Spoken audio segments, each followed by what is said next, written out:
नमस्कार दोस्तों, मैं कुणाल कालरा आपका बहुत बहुत स्वागत करता हूँ। आज इस हाथ के अंदर हम बात करेंगे शॉर्ट एंड बल्बस थंब। आप ये थंब देख रहे हैं इस पिक्चर के अंदर, ये शॉर्ट है और बल्बस है। बल्बस का मतलब होता है भरा हुआ, मतलब जैसे गुब्बारा बल्ब नहीं होता, बल्ब जैसे गोल टाइप होता है। आप देखिए ये जो हाथ का थंब का ऊपर वाला हिस्सा है, ये बल्बस है। ये बल्बस थंब का मतलब क्या होता है। प्लस साथ में बात करेंगे थोड़ी सी इसकी फेट लाइन की। देख रहे हैं आप, वेवी फेट लाइन है। और हम थोड़ी सी जुपिटर फिंगर की, ये देखिए जुपिटर फिंगर कर्व्ड हुई है और बेंड हुई है हमारी सैटर्न फिंगर। ये हाथ हमारे सब्सक्राइबर का हैंड है जो मेरे पास आया था। तो इस हाथ के बारे में डिस्कस करते हैं इसी वीडियो के अंदर, ठीक है। ध्यान से समझिएगा, हो सकता है ये साइंस आपके भी हाथों में हो, कहीं ना कहीं आप इससे कनेक्ट हो सकते हैं। मैं क्यों कहता हूँ ये सारी चीजें, मैं पर्टिकुलरली एक हाथ के बारे में मैं कभी भी वीडियो पूरा नहीं बनाता हूँ कि एक हाथ के बारे में प्रिडिक्शन करते हैं, फ्यूचर करते हैं, नहीं। फ्यूचर प्रिडिक्शन से बेटर है हम हाथ की कुछ पॉइंट्स पकड़ें और वो पॉइंट्स अपने हाथों के अंदर भी देखें। अगर वो कई साइंस हमारे अंदर भी हैं तो उसका इम्पैक्ट हमारी लाइफ में भी कहीं ना कहीं आता है। क्योंकि एक हाथ के अंदर कोई भी प्रिडिक्शन देने से पहले बहुत चीजें देखनी पड़ती हैं, बहुत चीजें मैटर करती हैं। इस हाथ के अंदर ये शॉर्ट थंब क्या बताता है।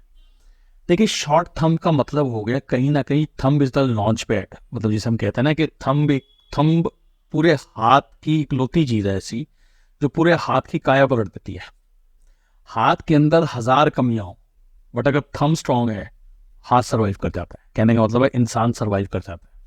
बट अगर हाथ के अंदर फेट लाइन बेस्ट है, दिख रही है भाई साहब, हाथ के अंदर बड़ी स्ट्रांग फेट लाइन है, तो आपको भाग्य रेखा बहुत स्ट्रांग है। हाथ को आप देख रहे हैं और कह रहे हैं भाग्य रेखा पे प्रिडिक्शन कर रहे हैं कि ये भाग्य रेखा से ये इंसान के पास बहुत पैसा आएगा, ऐसा आएगा, वैसा आएगा, इसका भविष्य बहुत अच्छा है। बट अगर थंब स्ट्रांग नहीं है तो वो सारी लाइंस जो है वो सिर्फ पानी के ऊपर लकीरों वाला हाथ है। थंब बेस होता है, थंब का बहुत इंपॉर्टेंट। थंब विल पावर है। आपकी विल पावर कैसी है, आपकी सोच कैसी है, आप एक्सपेंडेबल सोच है, डरी हुई सोच है किसी की, मतलब जिसे हम कहते हैं सारी चीजें जो बेस होता है ना वो थंब भी होता है। ये थंब विल पावर बताता है। तो ये जो छोटा थंब है ये बताता है कि वीक विल पावर, सिचुएशंस के अंदर अपने ऊपर खड़े रहना ये बहुत मुश्किल है। ऐसा नहीं कि ये आदमी खड़ा नहीं रहता, नहीं, ये विल पावर पे स्ट्रेस ले लेता है। और ये जो स्ट्रेस है ना, जब भी हमारी विल पावर कमजोर होती है ना, जैसे मान लीजिए मुझे बोला जाए कि ये चीज नहीं खानी है, ठीक है। अब कोई चीज पर्टिकुलरली नहीं खानी है मुझे पता हो, तो अब यहाँ विल पावर का मेजर रोल आएगा कि क्या मैं कंट्रोल कर पाऊंगा। मुझे पता भी है ये खराब है, तो मैं इसको कंट्रोल करने की कोशिश करूंगा। और अगर लॉन्ग थंब होगा कंट्रोल कर जाएगा, शॉर्ट थंब कंट्रोल नहीं कर पाएगा। फिर वो कंट्रोल नहीं करेगा, फिर उसको गिल्ट होगी कि मेरे से क्या गलती, फिर वो स्ट्रेस लेगा और वो स्ट्रेस दिखेगा आपको इसकी ब्रेन लाइन में जो कि दिख रहा है। तो डिसीजन मेकिंग में ऐसे आदमी को हमेशा से डर लगा रहता है और एक सपोर्ट चाहिए, पेरेंट्स का, दोस्त का, किसी का, कि भैया मेरा काम पकड़ के मेरा हाथ करवा दो। मैं कैसे इंसान को जानता था, तो इस हाथ वालों को तो मैं जानता नहीं हूँ, बट किसी को ऐसे जानता था मैं, उसका हाथ के सेम थंब था। वो आदमी हॉस्पिटल भी अकेले नहीं जाता था, वो दोस्तों को, रिश्तेदारों को, किसी को भी इकट्ठा करता था, यार मेरे को साथ चलो। उसकी जान पहचान भी होगी, डॉक्टर से उसकी सेटिंग भी होती थी। डॉक्टर कहता था अकेले आ जाओ, नहीं मेरे को कोई साथ चाहिए। तो वो जो डर था उसके अंदर, वो जो डिसीजन था लेने का, वो उसके साथ हमेशा से रहता था। तो इधर ये प्रॉब्लम आने के चांसेस हैं। ऐसे आदमी ना डरते हैं कि कहीं हमारे साथ कुछ गलत ना हो जाए। डरने का एक साइन और दिखता है आपको इसकी जुपिटर फिंगर के अंदर। ये देख रहे हैं कैसे बेंड हुई हुई है, जैसे कोई हम थके हुए होते हैं। देखा है, जब हमारे अंदर लो एनर्जी होती है तो हम किसी का सहारा ले लेते हैं कि मुझे पकड़े रख, मेरे से हिम्मत नहीं है मेरे में। वो रहा है इसकी जुपिटर फिंगर का। मतलब मॉरल वैल्यूज, विजडम नहीं, एक्सपेंड। जुपिटर फिंगर एक्सपेंशन बताती है आदमी का कि एक्सपेंशन कैसा होगा। जुपिटर कहते हैं ना एक्सपैंड करता है हर चीज को। जुपिटर की दशा भी आती है तो आदमी कहता है एक्सपैंड हो रहा है। तो जुपिटर की फिंगर भी एक्सपेंशन बताती है। इधर ये एक्सपैंड नहीं हो रहा, ये कह रहा है मैं जितना हूं उतने में ठीक हूं, मेरे से और पैसे ना लगवाए, पर मैं और रिस्क नहीं ले सकता।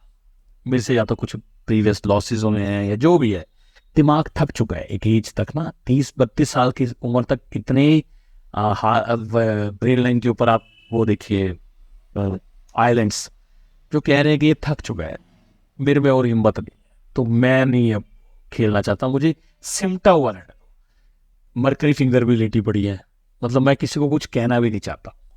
तो जैसे होता है ना कि आदमी एक थक चुका है कि भैया मेरे से अब ना होता, मेरे से नहीं होता। अब जहां से हमने कनेक्ट करना है बल्बस को, बल्बस का मतलब फूला हुआ अंगूठा। इसका ये मतलब है कि भैया अंदर एनर्जी बहुत है। अब बल्बस अंगूठे को पहले कहा था कि एक खतरनाक अंगूठा है, ये सामने वाले को पकड़ के मार भी देता है। इसमें एग्जैक्टली ये नहीं कि ये मार देता है, बट गुस्सा बहुत आता है। एक तरफ हम कह रहे हैं कि ये बंदा एक्सपेंड नहीं होना चाहता, इंट्रोवर्ट है, और एक तरफ इसको गुस्सा बहुत आता है। देखिए आप समझना मेरी बात को, किसी सिचुएशंस में मान लीजिए मेरे पे कोई दबाव डाल रहा है, मैं ज्यादातर एग्जांपल्स अपने पे लेता हूं ताकि आप लोगों को क्लियर हो जाए। जैसे मुझे कोई दबा रहा है, या कोई बड़ा हो गया, या मेरे ससुराल वाले हो गए, कोई भी हो सकता है, दबाने वाले तो कोई भी दबा सकता है। तो मुझे कोई दबा रहा है और मैं ना बड़ा परेशान हूँ, मतलब मैं कुछ कर नहीं पा रहा हूँ, मैं कह रहा हूँ मेरे में हिम्मत नहीं है, बट अंदर से मेरा भरा पड़ा हूँ। तो मैं या तो उनको दुआएं दूंगा, भगवान करे तेरे साथ ऐसा हो जाए, भगवान करे तेरे साथ ऐसा हो जाए, क्योंकि मैं कुछ कर नहीं पा रहा हूँ। या मैं उसका बुरा मांगूंगा, बुरा चाहूंगा सोच में। दूसरा, अगर मुझे मौका मिलेगा मैं थोड़ा सा नेगेटिव खेलूंगा। तो यहां पे ये नेगेटिव खेलेगा, इसके चांसेस बन सकते हैं, क्योंकि अंदर गुस्सा है, अंदर भरा पड़ा है, बल्बस भरा पड़ा है। तो ये अंदर भरा पड़ा है बट थका भी पड़ा है, तो एनर्जी कहां जाएगी?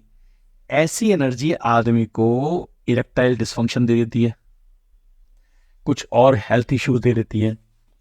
हाँ, हथेली का जो मून का माउंट अगर जरूरत से ज्यादा पिलपिला हो तो ये डायबिटीज की निशानी भी होती है।